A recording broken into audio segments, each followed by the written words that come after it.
오늘 함께 나눌 말씀 아모스 4장 1절에서 13절 말씀입니다. 아모스 4장 1절에서 13절입니다.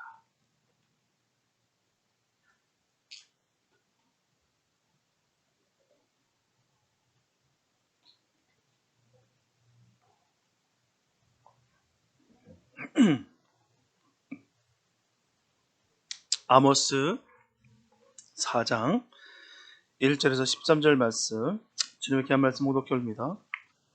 사마리아 산에 거하는 바산 암소들아, 이 말을 들으라. 너희는 가난한 자를 학대하며 궁핍한 자를 압제하며 가장에게 이르기를 술을 가져다가 우리로 마시게 하라 하는도다. 주 여호와께서 자기의 거룩함을 가리켜 맹세하시되 때가 너에게 임할지라. 사람이 갈고리로 너희를 끌어가며 낚시로 너희의 남은 자들을 그리하리라. 너희가 성 무너진 대로 말미암아 각기 앞으로 바로 나가서 하르몬에 던져오리라. 이는 여호와의 말씀이니라. 너희는 베델에 가서 범죄하며 길갈에 가서 죄를 더하며 아침마다 너희 희생을 3일마다 너희 11조를 드리며 누룩 놓은 것을 불살라 수은제로 드리며 낙헌제를 소리내어 광포하려무라. 이스라엘 자손들아, 이것이 너희의 기뻐하는 바니라. 이는 주 여호와의 말씀이니라. 또 내가 너희 모든 성읍에서 너희 일을 한가하게 하며 너희 각지에서 양식이 떨어지게 하였으나 너희가 내게로 돌아오지 아니하였느니라. 이는 여호와의 말씀이니라. 또 추석이 석 달 전에 내가 너에게 비를 멈추어 어떤 성읍에는 내리고 어떤 성읍에는 내리지 않게 하였더니 땅 한 부분은 비를 얻고 한 부분은 비를 얻지 못하여 말랐으니 두세 성읍 사람이 어떤 성읍으로 비틀거리며 물을 마시러 가서 만족히 마시지 못하였으나 너희가 내게로 돌아오지 아니하니라. 이는 여호와의 말씀이니라. 내가 풍제와 깐보기 재앙으로 너희를 쳤으며 팥종이로 너희의 많은 동산과 포도원과 무화과나무와 감람나무를 다 먹게 하였으나 너희가 내게로 돌아오지 아니하니라. 이는 여호와의 말씀이니라. 내가 너희 중에 연병이 임하게 하기를 애굽에서 한 것처럼 하였으며 칼로 너희 청년들을 죽였으며 너희 말들을 노력하게 하며 너희 진의 악취로 코를 찌르게 하였으나 너희가 내게로 돌아오지 아니하느니라. 이는 여호와의 말씀이니라. 내가 너희 중에 성읍 무너뜨리기를 하나님 내가 소돔과 고모라를 무너뜨림 같이 하였으므로 너희가 불붙은 가운데서 빼낸 나무 조각 같이 되었으나 너희가 내게로 돌아오지 아니하느니라. 이는 여호와의 말씀이니라. 그러므로 이스라엘아, 내가 이와 같이 내게 행하리라. 내가 이것을 내게 행하리니 이스라엘아, 내 하나님 만나기를 예비하라. 대저 산들을 지으며 바람을 창조하며 자기 뜻을 사람에게 보이며 아침을 어둡게 하며 땅의 높은 데를 밟는 자는 그 이름이 만군의 하나님 여호와니라. 아멘. 오늘 본문에서 아모스는 이스라엘 백성들로 하여금 하나님의 심판을 알게 함으로써 진노를 면하고 새로운 마음으로 하나님 섬기도록 하였으나 하지만 결국 이스라엘 백성들은 여러 재앙에도 불구하고 끝내 하나님께로 돌아오지 않았습니다. 그래서 오늘 본문은 거듭되는 재앙과 앞으로 겪을 그 심판을 경고하고 있어요. 아모스는 이스라엘의 완고함과 재앙의 고통이 점점 더해질 것을 강조하며 탄식하고 있다는 것입니다. 오늘 본문을 중심으로 하나님의 은혜와 사랑을 깨닫지 못하는 완악한 인간의 마음에 오늘도 주님께서 들려주시는 말씀이 무엇인지 깨닫는 은혜의 시간 갖기 원합니다. 첫째, 원인 없이 임하는 재난은 없습니다. 오늘 본문은 언약 백성인 이스라엘 백성이 범한 죄를 지적하는 내용이에요. 분명히 이스라엘 백성들은 하나님과 언약을 맺은 특별한 관계 속에 있는 백성들이었습니다. 그런데 문제는 하나님과 특별한 관계에 있는 사람들을 거기에 합당한 삶이 요구된다는 사실이에요. 그것은 특권은 책임이 따르는 것입니다.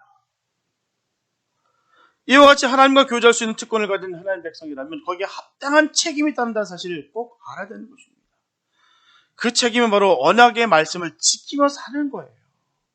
그 나라의 백성이면 그 법을 반드시 지키는 것 같이 하나님의 백성이라면 하나님의 법을 반드시 지켜야 되는 것입니다. 하지만 이스라엘 백성들은 언약의 말씀을 지키지 않았다는 것이죠. 그렇다면 오늘 본문은 이스라엘 백성이 어떤 죄를 기소하고 있습니까? 첫째, 사회적인 죄에 대한 기소예요. 아모스 선지자는 이스라엘 백성들의 그 죄악을 지적하면서 먼저 사마리아 귀부인들을 향해서 말하고 있습니다. 본문 1절에 보면 사마리아 산에 거하는 바산 암소들아라고 말씀하고 있어요. 바산 암소들아. 북쪽 이스라엘의 귀부인들을 향해서 바산의 암소들이다라고 전하고 있습니다. 여기서 바산이라는 지역은 기름진 땅이었어요. 그렇기 때문에 소와 양으로 참 유명한 땅입니다. 유명한 지역이에요. 특히 바산의 암소는 힘이 센 것으로 유명한 곳이었습니다. 이들은 본문에서 전하고 있듯이 가난한 자들을 학대하고 궁핍한 자를 압제했다는 것입니다. 이들은 더 가지기 위해서 가난한 자를 억누르고 자신의 욕망을 충족하기 위해서 없는 자들을 압제했다는 것입니다. 그리고 그들의 가장에게 술을 가져오게 해서 함께 마시고 누렸다는 것이죠. 이것은 남편들과 함께 연애를 베풀었다는 의미예요. 그래서 이들은 남편과 함께 술을 마시면서 남편을 포악과 사치의 길로 몰아갔다는 것을 본문은 분명히 전하고 있는 것입니다. 아모스 선지자는 이스라엘 백성들이 가난한 자들을 학대하고 착취하는 죄를 이처럼 지적하고 있는 거예요. 하지만 본문 2절에 보면 이 여인들의 사치 학대가 계속 못할 것을 분명히 전합니다. 주 여호와께서 자기의 거룩함을 가리켜 맹세하시되 때가 너에게 임할지라 사람이 갈고리로 너희를 끌어가며 낚시로 너희 남은 자들을 그리하리라. 이 말씀에 보게 되면 아주 대조적인 표현을 하고 있어요. 앞에 바산의 암소들이라는 그 아름다운 표현과 대조적으로 갈고리에 끌려가는 모습을 그대로 표현하고 있습니다. 갈고리에 끌려가는 모습입니다. 바산의 암소들이라는 아주 좋은 표현이었어요. 그러나 이제는 바뀌어서 물고기를 낚는 그 갈고리를 끌려갈 것이다 라고 전하고 있습니다. 물고기는요, 미끼를 보고서 현혹됩니다. 아주 치명적이에요. 그래서 그 미끼 안에 무가 들어있는지도 모르고 그냥 덥석 뭅니다. 그 안에는 위험한 낚시 바늘이 있는 줄도 모르고 꿀꺽 삼켜서 자기 생명을 위태롭게 한다는 것이죠. 이와 같이 사마리아 귀부인들이 가난한 자들을 학대하거나 남편을 꼬드겨 온갖 사치를 일삼았지만 그것이 파멸의 미끼가 돼서 결국 끌려가게 되었다는 것을 전하고 있습니다. 보면 3절에서는 지금까지 상징적으로 묘사했던 것을 직접적으로 표현하고 있어요. 너희가 성 무너진 대로 말미암아 각기 앞으로 바로 나가서 하르몬에 던지리라. 이는 여호와의 말씀입니다. 이 말씀은 무너진 성벽 구멍 사이로 한 여자씩 도시에서 끌려나가게 될 것을 말하고 있는 거예요. 아모스 선지자는 이처럼 이스라엘 백성들의 사회적인 범죄와 그 심판을 지적하고 있습니다. 둘째, 종교적인 죄에 대한 기소라는 거죠. 본문 4절과 5절을 말씀 보면 너희는 베델에 가서 범죄하며 길갈에 가서 죄를 더하며 아침마다 희생을 3일마다 너희 11조를 드리며 누룩 넣은 것을 불살라 수은제로 드리며 낙헌제를 소리내어 광포하려무나 이스라엘 자손들아 이것이 너희의 기뻐하는 바니라. 이는 주 여호와의 말씀이니라. 이 말씀은 당시의 종교적인 부패함을 그대로 보여주고 있어요. 바산의 암소들은 그러한 불의를 행하면서도 성전에 가서는 경건하고 거룩한 모습을 보였다는 것이죠. 이들은 화목제의 일종인 수은제, 낙헌제를 드렸고요. 4월에 한 번 꼴로 11조를 드렸어요. 겉모습은 너무나 거룩한 삶을 사는 것처럼 보입니다. 하지만 아모스 선지자는 이들을 향해서 하나님을 위한 제사가 아니라 자기들을 기쁘게 하는 것이다 라고 전하고 있습니다. 이런 표현을 사용한 것은 당시 이스라엘 백성들이 하나님을 예배하기 위해서 제물을 드린 것이 아니라 자기 이름을 가시기 위해서 자기 명예를 위해서 행했다는 것을 그대로 보여주고 있는 거예요. 예배가 예배로 이루어지지 않았다는 사실입니다. 그것은 형식적으로 종교 활동을 한 거예요. 성도가 아니라 바로 종교인이었다는 것입니다. 이스라엘 사람들은, 이 북이스라엘 사람들은 베델과 길갈로 올라가서 하나님께 제사를 드렸어요. 베델과 길갈. 먼저 베델이라는 곳은요, 아브라함이 장막을 쳤던 곳이었습니다. 또한 야곱이 하나님께 소원했던 곳이 이 베델이에요. 이스라엘 민족이 유다와 이스라엘로 갈라질 때 그 여로보암이 베델의 성전을 건축했어요. 그 성전 건축한 이유가 있습니다. 여로보암이 성전을 건축했던 이유는 이스라엘 백성들의 마음이 늘 예루살렘을 향해서 있다는 것이죠.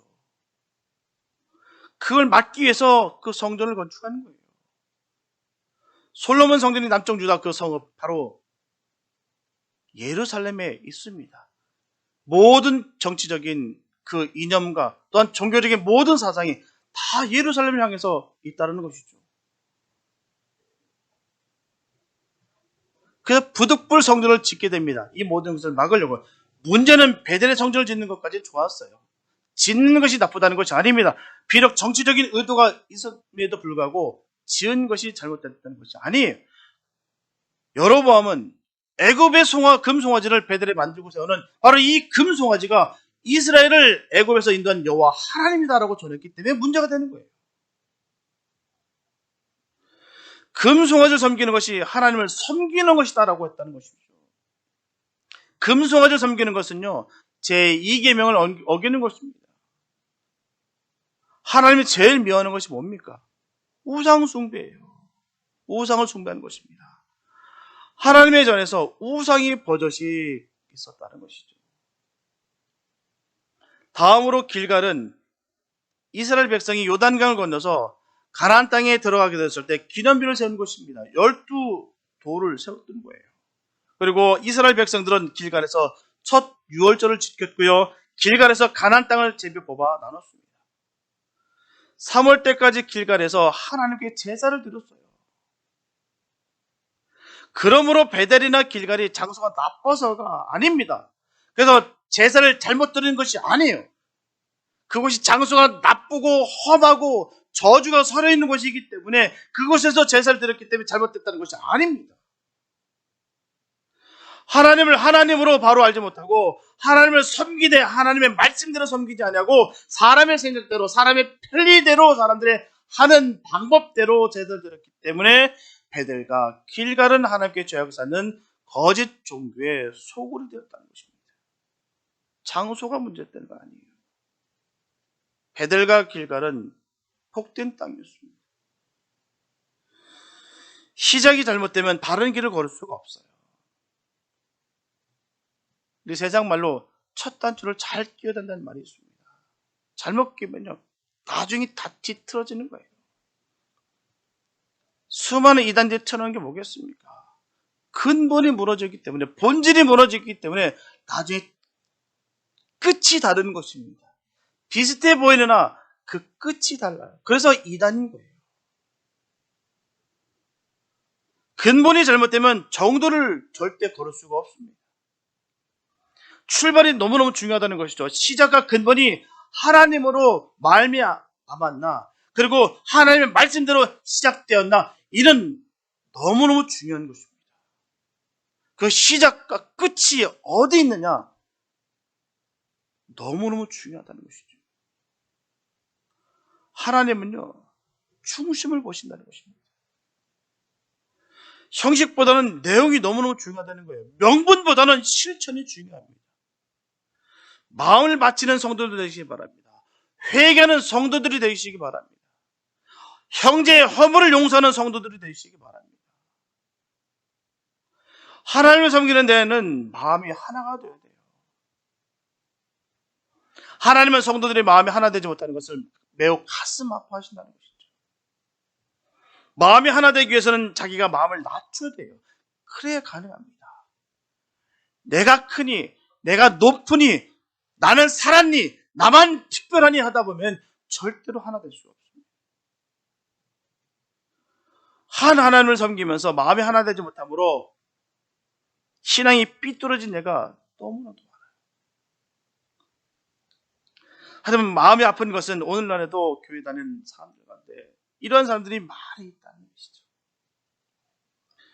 외형적으로 보면 매우 신실한 성도인 것처럼 보이지만 그들의 사회생활은 악독이 가득하고 심지어 신앙생활을 하고는 있지만 하나님께 영광 돌리는 것이 아니라 자신에게 영광을 돌리고 자신의 기쁨을 위한 것을 돌리는 경우가 얼마나 많은지 몰라요. 그래서 본문에서 말씀하고 있듯이 너희의 기뻐하는 바니라, 너희의 기뻐하는 바니라. 하나님과 전혀 상관없는 거예요. 자신이 기쁜 거예요. 자신이 그냥 충족되는 거예요. 자신이 저지른 범죄에 부담을 덜기 위한 행위에 불과하다는 것이죠. 이렇게 하면 조금 내가 부담이 덜어지니까, 내가 그래도 이렇게 했으니까 괜찮겠지. 입술과 의식으로는 하나님과 가까이 있는 것처럼 보이지만 마음은 저 멀리 떨어진 사람들이 바로 그들이라는 것이죠. 그래서 주님은 가증하다라고 전하는 거예요. 하나님 마음은 전혀 없으면서, 하나님 말씀을 지킬 마음도 전혀 없으면서 자기 위안과 자기의 기쁨을 충만케 하는 것, 충족시키려고 하는 그 마음을 우리 주님께서 전하시길 가증하다라고 하시는 것입니다. 잘못해서 있는 것이 아닙니다. 형식이 안 맞춰서 그러는 것이 아니에요. 세상 보기에는, 다른 사람들 보기에는 잘한다고 하지만 그 중심 속에 정말 주님을 사랑하고 그 생명처럼 그 말씀을 지키려 하는 마음은 전혀 없으며, 내가 원하는 말씀만, 내가 하고자 하는 것만, 번듯해 보이는 것만, 드러나는 것만 내가 좋아하고 애쓰다 보니까 주님이 가증하다라고 전하신다는 것이죠. 그래서 본문에서 선하고 있듯이 죄를 더하며 라는 것입니다. 하면 할수록 죄를 더한다는 거예요. 너무나 무섭고 두렵습니다. 내가 열정을 갖고 하는데 이 잘못된 열정으로 말미암아 내가 더 죄를 짓고 있다라는 것, 얼마나 무서운 말씀입니까? 다른 사람들이 죽든 말든, 그 영혼이 다치든 말든 상관없이 나만 열심히 하면 되니까 깔아 뭉개면서 나는 한다. 그러고 나서 나는 하나님께 의로운 사람이다라고 하는 것. 그래서 전하시기를 죄를 더하며. 그 사회에서 권력이나 지위를 이용해서 부당한 이익을 얻거나 세금을 포탈하면서도 교회 땅 안에서 하나님 앞에 경건한 척하는 사람들도 포함된다는 것입니다. 온갖 음행한 짓을 타고도 버젓이 목회를 하고 있는 사람들이, 사람이라고 비하기는 또 부족합니다. 자들이 있다라는 것이죠. 아니면 성도인 척하면서 간증 집회를 돌아다니는 거짓된 교인들이 너무나 많다는 거예요. 사회적 위치도 높고 성공의 모습을 드러내면서 여러 가지 외식과 여러 가지 가식으로 포장해서 거룩한 그 모습만 드러내서 자기 이름을 높이는 사람들이 많다는 것이죠. 분명 사실은 교회가 신분 세탁하는 곳이 아닙니다. 교회가 면죄부를 발급하는 곳이 아니에요. 기분 풀어주기 위해서, 죄의 부담을 내려놓기 위해서, 아니면 다른 사람들에게 번듯해 보이기 위해서, 사회적으로 위치적 높은 것을 내가 과시하기 위해서 그것을 마음 놓고 펼칠 수 있는 것이 교회가 아닙니다. 분명히 저 여러분들은 이런 사람이 아닌 줄 믿습니다. 우리는 누구나 심판 주신 주님 앞에 반드시 서게 돼 있어요. 주님 반드시 만납니다. 우리 이 사실을 결코 잊어서는 안 돼요. 나는 특별하니까 예외다? 절대로 그럴 리 없습니다. 주님 반드시 만납니다. 우리 이 사실을 잊어서는 안 돼요. 주님 만날 때 부끄럽지 않았으면 좋겠습니다. 주님 만날 때 기쁨으로 주님 만났으면 참 좋겠습니다. 내가 갖고 있었던 모든 가식과 외식들, 가증한 것들 이 땅에서 다 내려놓았으면 참 좋겠습니다. 그렇기 때문에 우리 삶 가운데서도 늘 주님과 동행하면서 정결한 신부의 삶을 살아가야 되는 것이에요. 조바람들 모두 겉모습뿐만 아니라 우리의 속 사람이 늘 주님을 향하는 복된 삶 되시기를 예수님의 이름으로 축복합니다. 둘째, 재난에는 분명한 목적이 있어요. 분명한 것은 하나님께서는 재난을 통해서 언약 백성들이 범죄를 깨닫기를 원하신다는 것입니다. 그래서 하나님은 많은 선지자들을 보내셔서 죄를 지적하고 책망하셨어요.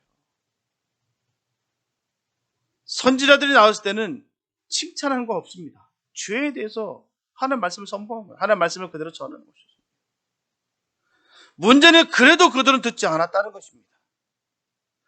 그래서 하나님은 여러 가지 재난들을 주심으로 말미암아 하나님께 돌아오기를 원하셨다는 거예요. 그렇다면 하나님께서 허락하신 재난들은 어떤 것일까요? 첫째 재난은 본문 6절에서 전하고 있습니다.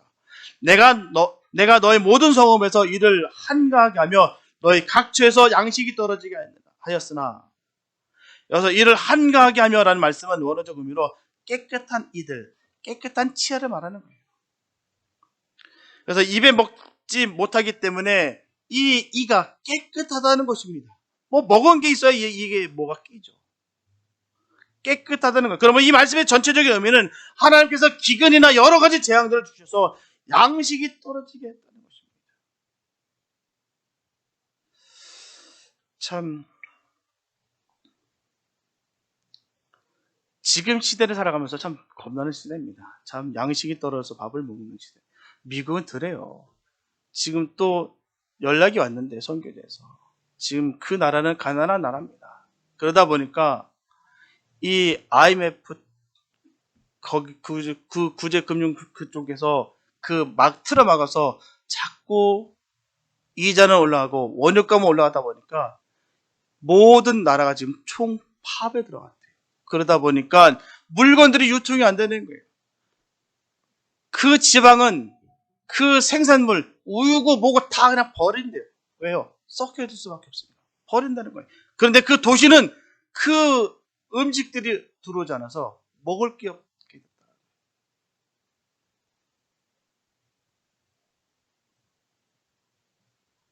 참 이런 시대를 살아가고 있습니다. 둘째 재난은 본문 7절, 8절에서 나타나 있습니다. 또 추석이 석 달 전에 내가 너에게 비를 멈추어 어떤 성읍에는 내리고 어떤 성읍에는 내리지 않게 하였더니 땅 한 부분은 비를 얻고 한 부분은 비를 얻지 못하여 말랐음에 두세 성읍 사람이 어떤 성읍으로 비틀거리며 물을 마시러 가서 만족히 마시지 못하였으나. 이 팔레스타인 지역은 추석이 석 달 전에 내리는 비는 지금 우리 달력으로 10월부터 다음해 2월까지 내리는 겨울비를 말하는 것입니다. 그래서 이 본문에서 추석이 석 달 전에 비가 내리지 않게 하셨다는 말은 기근이 들어 마실 물이 없는 상태가 되었다는 것입니다.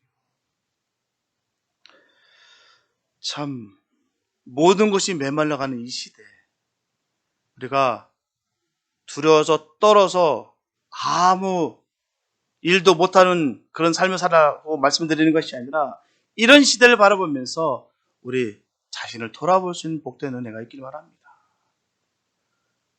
내가 지금 왜 이 땅에 있어야 되며 하나님께서 나를 왜 이렇게 인도하고 계신 것을 깨닫는 우리가 됐으면 참 좋겠습니다. 저 나라는 가난한 나라니까 망하도 되고 저 나라는 지금 굶주리지만 나는 이 땅에 부자 나라 살아가니 나는 그래도 먹을 것은 걱정 없으니 다행이다. 이렇게 여기는 것이 아니라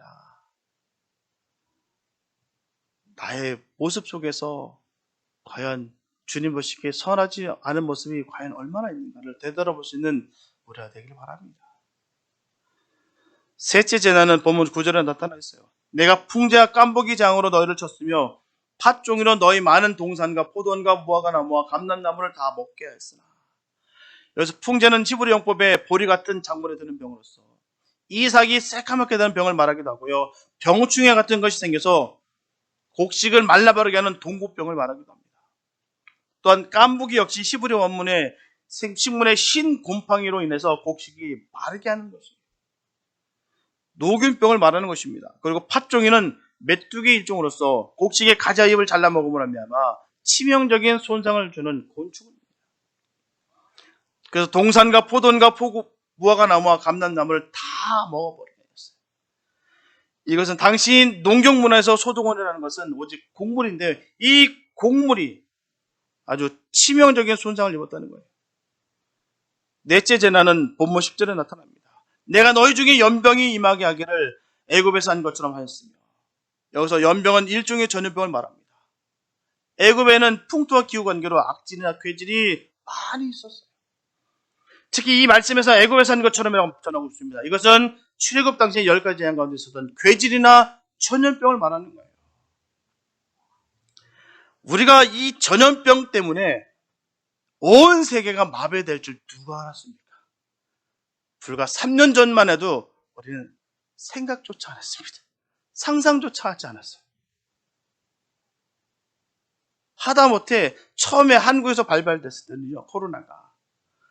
우리 처형이 은행에서 근무하시는데, 하루 종일 마스크 쓰고 있고, 장갑을 끼고 있는데, 라텍스 장갑을 끼고 있는데 너무 불편하다는 거예요. 그러면서 속으로 저도, 그래도 참, 여기니까 다행이네. 그런 거 안 하니까 다행이다. 불과 얼마 안 돼서 그대로 하더라고요. 근데 요즘은요, 마스크 안 쓰면 더 이상해요. 아주 착 달라붙습니다. 편하게 됐어요. 불과 3년 전만 해도 생각조차 안 했습니다. 전 세계가 이 코로나를 통해서 마비가 될지, 이런 고통을 안게 될지 누가 알았습니까? 다섯째 재난도 본문 10절에 나타납니다. 칼로 너희 청년을 죽였으며 너희 말들을 노력하게 하며 너희 진의 악취로 코를 찌르게 하였으나, 이 말씀은 전쟁으로 인해서 젊은 용사들이 죽게 하고 말들과 마병들은 사로잡히게 됐다는 거예요. 그래서 그들의 진영은 죽은 자들과 썩은 시체들이 풍기는 악취로 코를 찌르게 했다는 것입니다. 지금 수많은 전쟁이 계속 일어나고요. 각 나라별로 지금 계속해서 이 전쟁이 계속해서 일어나고 있습니다. 지금 여러 나라가 충돌되고 있어요. 저 중동 지방은 지금 심각합니다. 어떻게 돌변할지 몰라요. 러시아랑 우크라이나가 전쟁이 일어날 줄 누가 알았습니까? 설마 전쟁이 일어날까? 충돌이 일어나긴 일어나도 저렇게 전쟁이 발발될까? 누구 한 명 그렇게 예측한 바 없습니다. 모든 군사적 전문가들도 전쟁은 없다고 얘기했었어요. 근데 전쟁이 일어나서 지금 수많은 사람들이 고난과 고통과 사람이 죽어나가고 있습니다. 그로 인하여 수많은 기관들이 퍼져나가고 있고요. 그로 인하여 수많은 전쟁의 기운들이 각 나라별로 지금 움직이고 있습니다. 여섯째 재난은 본문 11절에 나타나 있어요. 내가 너희 중에 성은 무너뜨리기를 소돔과 고모라를 무너뜨림 같이 하였으므로 너희가 불붙는 가운데서 빼낸 나무 조각같이 되었으나. 이 말씀은 이방의 군대들이 성읍을 포위하여 철저하게 파괴하였기 때문에 가까스로 불붙는 나무 가운데 빼는 나무 조각같이 위기로 모면하게 한 때가 있다는 것이죠. 이처 모든 재난들은 모두 이스라엘 백성들이 하나님의 언약 백성으로서 책임을 다하지 못한 일에 대한 하나님의 심판으로 나타나는 것이었어요. 하나님께서 이스라엘의 과거 역사에 이러한 재난들을 주셨다는 것이죠. 그 목적은 바로 본문에서 계속해서 강조하고 있듯이 너희가 내게로 돌아오지 아니하였느니라. 너희가 내게로 돌아오지 아니하느니라. 점점 하나님께로 달아나고 하나님께로 가야 되는데 하나님 벗어나서 달아나고 있다는 것입니다. 오늘 이 팬데믹을 통해서 얼마나 많이 바뀌었는지 모르겠어요. 이제는요, 예배 드리는 게 어색합니다. 대면 예배가 이상하게 여기는 이런 시대에 이렇게 됐다는 것이죠. 모여서 성경 공부한다는 것이 이상하게 됐다는 거예요. 이제 7월부터 우리는 다시 한번 힘을 내서 하나님께서 주신 능력으로 우리가 함께 나갈 텐데요. 많은 기도 부탁드리겠습니다. 다시 한번 강조 말씀드리지만 세상이 변한 것이 아니라 우리가 변하는 거예요. 세상은 어찌 변하게 되어 있습니다. 뉴 노멀 시대라고 하면서 그걸 당연하게 여기는 시대를 우리가 받아들일 것이 아니라 그런 시대 가운데서도 우리가 주님은 변하지 않으시고 주님은 동일하게 우리에게 역사하시고 주님은 아직도 우리를 사랑하고 계시다는 것을 기억하시면서 우리의 믿음과 신앙을 곧게 세우시길 축복합니다. 이 마지막 때를 바라볼 때 우리가 말세지말 하는데 진정 주님을 만날 준비가 우리가 되어 있는지 점검하시기 바랍니다. 주님은 언제 오실지 몰라요. 오늘일지 100년일지 1000년이 흘릴지 모릅니다. 그러나 주님은 반드시 오십니다. 근데 문제는요, 주님 오시는 그보다도 개인적인 종말이 다 있다는 것이죠. 우리가 주님 언제 만날지 모릅니다. 그렇기 때문에 늘 우리는 준비가 되어 있어야 돼요. 오늘 당장이라도 주님 만날 준비가 되어 있느냐가 중요하다는 것이죠. 수많은 재앙들에 우리는 불평하고 불만을 털어놓는 것이 아니라 그 재앙들을 주신 목적이 무엇인지를 깨닫는 것이 중요하다는 것입니다. 그 목적은 하나님께로 돌아오게 하라 하는 것입니다. 회개케 하기 위해서 하나님께서 아픈 가슴을 움켜잡으시면서 그 재난을 허락하시는 거예요. 하나님이 능력이 없으셔서 그 재난을 어찌할 바 몰라서 통제되지 않는 것이 아니라 이 모든 것을 다 주님께서 허락하셨다는 것입니다. 인간적인 시선에서 바라보지 마시고 모든 관점은 주님 관점으로 보셔야 되는 거예요. 어떤 혹자는 그렇습니다. 하나님 어떻게 잔인하게 그럴 수 있느냐. 우리 시커먼 죄는 생각지 아니하고 우리 인간적인 죄는 전혀 생각지 않고 주님 바라보면서 주님을 원망하는 그 소리들이 얼마나 많은지 몰라요. 우리의 모든 기준은요, 주님입니다. 모든 기준은 성경이에요. 수많은 사람들이, 수많은 또한 세상 사람들이, 수많은 또 사단의 그 역사 가운데 그 흔드는 그 역사가 바로 이 성경을 잡고 흔드는 거예요. 말씀 근본을 흔드는 것입니다. 자꾸 성경 말씀을 약화시키는 거예요. 그래서 신본주의가 아닌 인본주의로 자꾸 탈바꿈되어 가고 있다는 것이죠. 이 팬데믹 시대에 더 두각을 나타내는 것이 바로 이 인본주의입니다.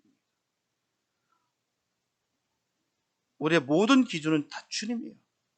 하나님은 늘 강조 말씀드립니다. 하나님은 오롯인 일을 하시는 것이 아니라 하나님 하시는 모든 일이 오롯인 거예요. 사람의 기준에 대해서 내 뜻에 이루어지면 좋으신 하나님, 내가 원치 않은 일들이 벌어지면 나쁘신 하나님, 모든 사람의 기준에 맞추다 보면 하나님은 그렇게 비춰진다는 사실입니다. 우리는 인본주의 사상에 살아가는 것이 아닙니다. 하나님 중심 가운데 살아가는 거예요. 이 아픔과 슬픔도 바로 주님께 돌아오게 하기 위함이라는 사실입니다. 오늘날도 하나님께서는 하나님 백성들이 회개하고 돌아오게 하시라는 목적으로 자연재해나 경제적인 문제 등을 사용하신다는 사실을 분명히 알아야 될 줄 믿습니다. 사람의 모습이 그래요. 배부르고 등 따시면 이상하게도 나태해집니다. 하나님 안 찾아요. 가장 무서운 게 거기 있습니다. 나태하게 되고 편안하게 돼서 하나님 찾지 않는 것. 가장 두려운 것입니다. 어려움이 좀 있어야, 좀 불편함이 있어야, 고난이 있어야 그래 기도합니다. 목사인 저도 마찬가지. 승승장구하고 대박 나면 기도하지 않을 것 같아요. 저의 연약함이 그대로 드러나고 있습니다. 그러나 힘들고 어려운 가운데 있을 때 더 주님 앞에 찾더라고요. 예외가 되지 않습니다. 신분이 해결되는 거 아니에요. 목사도 끊임없이 기도해야 됩니다.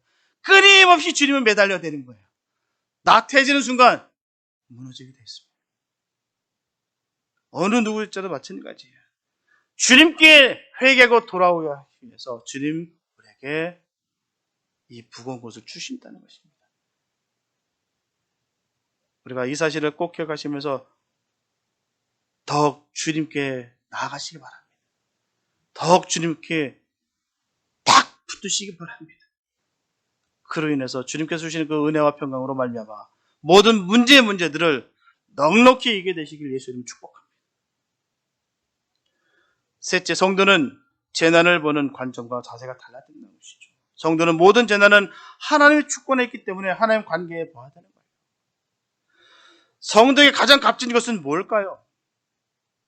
성도에게 있어서 가장 값진 것은 어디에서 와서 어디로 가야 되는지를 안다는 것입니다. 하지만 세상 사람들은요, 그 방향을 알지 못해요. 어디서 왔는지, 또 어디로 가는지를 모릅니다. 세상 사람들은 무덤이 종착역이에요. 그래서 삶의 여유가 있을 수가 없습니다. 인생의 굴곡을 지날 때마다 진정한 안식이 없고 그날 살아가고 있다는 것입니다. 그렇기 때문에 조금 허리 좀 펴려고 하면 또 다른 일 때문에 그 일을 헤매고 정신을 차리지 못한다는 거예요. 하지만 하나님의 자녀들은 다릅니다. 하나님의 주권하의 마지막 종착역이 분명히 있다는 것을 알고 있기 때문에 희망과 소망이 있습니다. 우리는 그 영원한 나라에서 주님과 함께 영원한 그 나라에서 왕노릇하는 그런 삶이 보장되어 있다는 사실. 그래서 우리가 기쁘고 우리가 승리할 수 있는 거예요. 거기에 소망이 있는 것입니다. 우리가 주님을 믿음으로 말미암아 이 복된 것을 얻었다는 것이죠. 그러니 우리가 감사할 수 있는 것이죠. 오늘 보면 12절에서 하나님께서는 희망의 메시지를 주심으로 우리가 보여주셨어요. 그러므로 이스라엘아, 내가 이와 같이 내게 행하리라. 내가 이것을 내게 행하리니 이스라엘아, 내 하나님 만나기를 예비하라. 하나님께서 과거 역사에서 이스라엘 백성들을 회개시키기 위해서 재난을 주셨던 것처럼 언제든지 재난을 주실 수 있다는 거예요. 그러므로 하나님 만나기를 예비하라고 하셨어요. 회개하고 하나님 만나기를 예비하는 것이 이스라엘만이 아니라 우리 모두의 소망입니다. 주님 만나는 것이 가장 복되다는 것이죠. 하나님께서는 재난을 통해서 하나님 뜻을 나타내 보이시는 거예요. 살아계심을 나타내 보이시는 것입니다. 그래서 재난을 만나게 될 때 하나님과의 관계에서 우선적으로 생각해 봐야 되는 거예요. 그리고 가장 우선적으로 할 수 있는 것은 이 본문이 지적하고 있는 바와 같이 하나님 만나기를 예비해야 된다는 것입니다. 하나님을 만난다는 것은 과거의 내 중심대로 행하던 삶을 버리고 하나님 말씀대로 살아가도록 삶의 구조를 조정하는 것을 의미하는 거예요. 내 마음대로, 내 뜻대로, 내 이기적인 삶을 살았던 것을 다 청산하고 하나님 중심으로, 하나님 원하신 대로 하나님 기쁨이 되는 삶을 살아가는 것이 바로 하나님을 만난다는 것입니다. 왜 우리는 재난을 만날 때 하나님 중심적인 관점에서 보고 삶의 구조를 그렇게 바꿔야 될까요? 본문 13절에 보면 대저 산들을 지으며 바람을 창조하며 자기 뜻을 사람에게 보이며 아침을 어둡게 하며 땅의 높은 데를 밟는 자는 그 이름이 만군의 하나님 여호와니라. 분명하게 하나님은 산들과 바람을 창조하신 분이십니다. 온 천하 만물을 다 지으셨어요. 주님이 미치지 않는 손길이 없습니다. 주님이 다 손길이 미치시고 주님께서 친히 경영하시고 운영하시고 섭리 가운데 모든 것이 이루어지고 있습니다. 이 하나님께서 그 만드신 만물을 통하여 하나님 뜻을 나타내 보이시고 초자연적인 방법으로 자연을 변화시키는 분이시기 때문이다. 라는 것을 우리 꼭 기억해 주시기 바랍니다. 뿐만 아니라 이 하나님의 이름을 만군의 하나님 여호와라고 말씀하고 있어요. 만군의 하나님 여호와십니다. 이것은 바로 온 우주와 역사를 통치하시는 하나님이신 거예요. 우리 이 사실을 잊어서는 안 됩니다. 우리 주님께서 바로 온 천하 만물을 지으시고 운행하신 그 주님께서 우리의 아버지 되신다는 사실을 잊지 마시기 바랍니다. 만군의 하나님 여호와께서 그의 백성을 가르치기 위해서 초자연적인 방법을 사용하셔서 자연재해를 주시기도 또한 경제적인 어려움을 주시기도 하시는 분이시기 때문에 우리는 여러 가지 재난을 만날 때마다 하나님 중심적인 관점을 가지고 하나님 만나기를 예배해야 될 줄 믿습니다. 똑같아요. 고난의 아픔과 그 괴로움은 똑같습니다. 믿지 않는 자와 믿는 자 똑같아요. 그러나 믿는 자는 더욱 하나님을 만납니다. 더욱더 인격적인 주님을 만난다는 사실이에요. 나의 연약함을 되돌아보고 나의 죄된 것을 다시 한번 되돌아보고 주신 사랑을 다시 한번 깨닫게 돼서 주님께 더욱더 매달리고 더 주님께 깊숙이 들어간다는 사실. 이것이 바로 주님을 인격적으로 만난 사람인가 아닌 사람들에게 모습인 거예요. 고난이 빡 임하면 싹 사라져버린 사람들이 얼마나 많은지 몰라요. 그전에는 좋다라고 주님 감사하다라고 따랐으나 내게 조금 어려움이 오니까 그냥 손살같이 사라져버리는 세상 사람들 얼마나 많습니까? 그러나 진정한 주님의 사람들은 달라요. 내게 어려움이 엄습해 올수록, 힘듦이 오면 올수록 더 주님 앞에 나아갑니다. 그래서 거기서 갈라지는 거예요. 우리는 철저하게 주님 만나기를 늘 예배하시기를 축복합니다. 그 고통 중에서도 주님을 부르시고 찾으시기 바랍니다. 그 환난 가운데 주님 우리 만나 주십니다. 그로 인하여 우리가 더욱더 믿음이 견고해지고 주의 사랑 가운데 거하는 역사를 하게 되시기 바랍니다. 사랑하는 여러분, 분명한 것은 모든 재난은 하나님의 어떤 특별한 목적을 가지고 향하시는 사실이에요. 세상에 우연은 없습니다. 자연적으로 되는 거 없습니다. 하나님 계획 가운데, 섭리 가운데 그대로 이루어지는 거예요.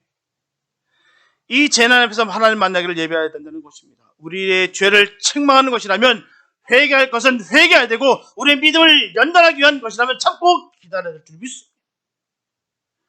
우리가 반드시 기억해야 되는 것은 우리의 주변에 일어나는 재난을 볼 때마다 나에게는 절대 그런 일이 없을 것이다 라고 하는 착각하지 마시기 바랍니다. 있을 수 있어요. 일어날 수 있습니다. 하나님께서 언제든지 과거 이스라엘 역사에서 재난을 주셨던 것처럼 현재도 우리에게 재난을 주실 수도 있어요. 그래서 성도는 재난에 대해 저주라는 고정관념 다 버리시고 어떤 경우의 재난이든지 하나님 뜻이 있다는 것을 깨닫는 지혜가 있어야 될 줄 믿습니다. 이것을 통해서 나를 어떻게 연단하시고 어떻게 빚어가시고 완성해 가시는 것을 깨닫고 기뻐하시고 감사하시기 바랍니다. 그로 말미암아 그 배후에서 역사하시는 그 하나님 뜻이 있다는 사실을 깨닫고 꼭 하나님 만나시기를 축복합니다. 만약에 우리가 재난을 통하여 하나님 뜻을 찾고 참고 기다리면서 기도한다면 유익한 방향으로 바꿔주신다는 사실을 꼭 믿으시기 바랍니다. 회개할 법은 회개하고 하나님 만나기를 예비하는 하나님께서 생명을 주시고 은혜를 베풀어 주는 것을 배우게 될 것입니다. 그리고 더한 축복을 우리에게 예비한 것들을 알게 될 것입니다. 재난을 주신 분은 하나님이라고 하는 사실을 깨닫고 하나님 만나기를 예배하는 우리의 소망이 있습니다. 이렇게 하나님 만나기를 예배하는 것은 우리 삶을 하나님 중심적으로 삶의 구조를 조정하는 것이에요. 우리가 하나님 중심으로 삶의 구조를 조정한다면 하나님께서 이 위에 큰 축복으로 바꾸어 주실 것입니다. 우리는 일평생 살아가면서 수많은 일들이 우리 앞에 있습니다. 때로는 어려움들, 때로는 기쁨들, 때로는 고난과 고통들, 때로는 감당치 못할 그 은혜와 은총이 풍성하게 임하게 될 것입니다. 분명한 사실은 주님은 처음부터 끝까지 우리와 항상 함께 하십니다. 우리가 비록 어려움 중에 있다 할지라도 주님 함께 할 것이며, 또한 기뻐하는 중에서도 주님이 우리와 함께 하십니다. 우리가 주님을 인식하고 주님께서 우리에게 바라시는 바, 원하신 바를 우리가 바로 새겨서 우리가 행할 때 주님께서 넘치게 은혜를 베풀어 주시고 복을 허락하십니다. 그런 축복이 저 여러분들에게 늘 일평생 살아가면서 늘 이루어질 수 있게 되시기를 예수님의 이름으로 축원합니다. 기도합니다. 하나님 감사합니다. 아버지, 우리의 연약함을 아시는 주님, 아버지, 때로는 우리가 너무나 고통스럽고 아파서 쓰러질 때도 있습니다. 아버지, 그 가운데서도 신실하게 역사하시는 그 주님을 바라보면서 감사하며 주님과 함께하길 원합니다. 늘 우리가 주님 만나기를 늘 소망하며 주님과 함께하기를 기뻐할 수 있는 우리가 되게 하여 주시옵소서. 하나님께서 주시는 그 놀라우신 그 충만함이 우리 삶 가운데 그대로 이루어지게 하여 주시옵소서. 우리의 삶에 가식과 외식이 없게 하여 주시고 늘 마음속에 기쁨과 평강과 은혜만, 주님 사랑하는 마음과 또 영원 사랑하는 마음으로 가득 채워 주시옵소서. 하나님께서 친히 이끄실 줄 믿습니다. 주님, 어려운 중에 신음하는 그 소리를 들으시고 아름답게 주님께서 열매 맺으실 것을 간절히 소망합니다. 주님, 역사하여 주시옵소서. 주께서 인도해 주실 믿사하며 우리 원하신 예수님의 이름으로 기도했습니다.